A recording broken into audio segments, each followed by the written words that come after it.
به نام خدا. خب میریم برای برنامه رفتیم که ببینیم چی شده. این عمو جانی ما آنم جانی دپ بچه‌ها یه خورده انرژی گرفته بودن، از اول گفتیم میخواد کنترل کنه تا یکی اینو خاموش کنه. علی نیفتی تو باشه دیگه، فهمیدیم اومدی رفتیم. نه اومده تا الان نمیدونه. اینجا خورده آب پاشی کردیم روی هم دیگه، هی بپاش اینجا کوسه ماهی شدم پریدم داخل آب نیومدم بالا.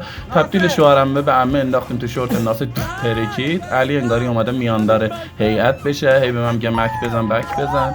بعد ساعت شروع کردن رقصیدن شبیه همیشه که هر جایی میخوام میره. اوف عجب چیزایی. این علی هم باز داره میرقصه. دوباره ناصر هم انگاری 15 سالشه 45 سالشه. دوباره باز علی افتاده اون جلوی، هی داره رکاب میزنه، چیز ببخشید پارو میزنه. دوره ناصر نشون بده، یه لنگش انگاری با اون پاره پادشاهش انداخته داخل آب. با قایق باید پارو بزنی، نه با پارو باید قایق بزنی.